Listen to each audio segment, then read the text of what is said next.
Num determinado momento, após todas essas leis de gases, Boyle, Charles e Gay-Lussac terem sido elucidadas e enunciadas, o pesquisador Avogadro chamou a atenção para um fato que ele achou bastante interessante. Ele percebeu que a validade das leis, tanto de Boyle, quanto de Charles, quanto de Gay-Lussac, não dependia da identidade do gás. Em outras palavras, estar trabalhando com ar atmosférico, que é uma mistura de gases, oxigênio, nitrogênio, argônio, CO2, vapor de água e assim por diante, ou estar trabalhando com cada um desses gases separadamente, em todos esses casos, aquelas 3 leis eram validadas, ou seja, as leis eram respeitadas tanto para o gás puro, quanto para uma mistura daquele gás com outros gases. E não era claro para ele como que isso acontecia. Então, ele elaborou uma hipótese, certo? Hipótese chamada hoje hipótese de Avogadro, que diz o seguinte: se 2 gases, aliás, vamos refazer o enunciado aqui, volumes iguais, vai ficar mais claro, iguais de gases diferentes nas mesmas condições de temperatura e pressão, tem igual número de partículas.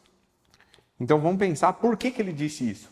Ora, porque se diferentes gases se comportam da mesma maneira frente às leis de Boyle, Charles e Gay-Lussac, isso significa que, suponhamos 2 volumes iguais de 2 gases diferentes e a gente coloque na mesma temperatura e na mesma pressão. Ou seja, os 2 gases vão ter o mesmo volume, a mesma temperatura e a mesma pressão, mas eles são diferentes. Se a validade das leis desses 2 gases aqui são as mesmas, isso parece um indicativo de que apenas o número de partículas dos gases é que interessa para a validade das leis. Em outras palavras, não interessa qual que é a identidade do gás, interessa qual que é o número de partículas de gás que existe. Isso tem tudo a ver com o que a gente viu nas características dos gases. Quando a gente falou que as interações intermoleculares eram desprezíveis e que o volume molecular era desprezível, porque os afastamentos eram muito grandes, nós já tínhamos antecipado essa informação. A questão é que o Avogadro teve que concluir isso a partir dos dados experimentais. Para nós, hoje, talvez seja lógico pensar que as interações intermoleculares são desprezíveis, porque os gases estão afastados, mas nós temos que lembrar que quando o Avogadro trabalhou com isso, ele não tinha a regra do octeto, ele não tinha a hibridização, ele não tinha polaridade para se basear. Então isso foi um conceito bastante novo, certo? Para todos os fins, isso aqui foi revolucionário. E a validade da hipótese de Avogadro, que é uma hipótese, até hoje isso não foi provado, embora não exista nenhum indício em contrário, ninguém contou todos os átomos de uma partícula, de uma amostra gasosa para saber se isso aqui é verdade. Então isso continua sendo uma hipótese. Agora, assumindo válida a hipótese de Avogadro, surge uma lei adicional, chamada de Lei de Avogadro. A Lei de Avogadro indica as 2 propriedades que faltam variar, ou seja, volume e número de mols, eles são diretamente proporcionais. Sob qual condição?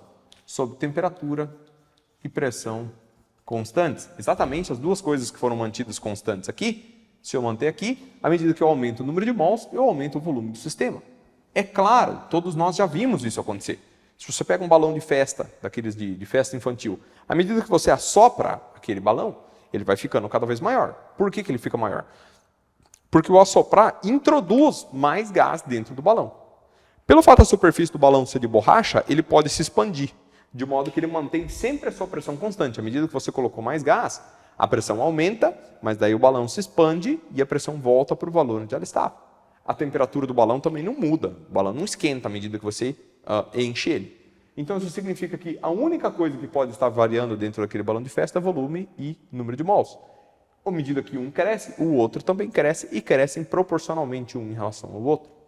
Posso escrever então um gráfico de volume proporcional ao número de mols, ou seja, volume é igual a uma constante que eu vou chamar de K4 vezes o número de mols, ou seja, volume sobre N, volume 1 sobre N1, é igual a volume 2 sobre N2.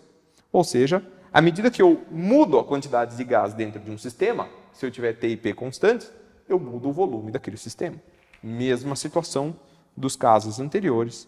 Eu poderia colocar volume aqui, número de mols aqui, o que gráfico que ia dar isso aqui, uma reta, certo?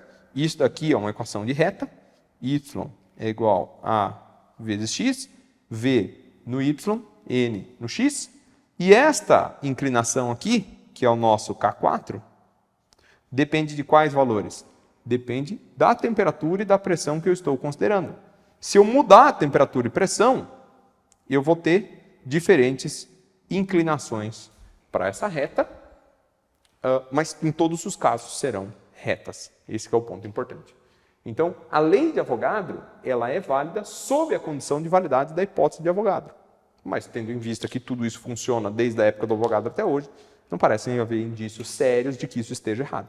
Nós não provamos que é verdadeiro, mas também não existe nenhum indício forte de que isso seja falso.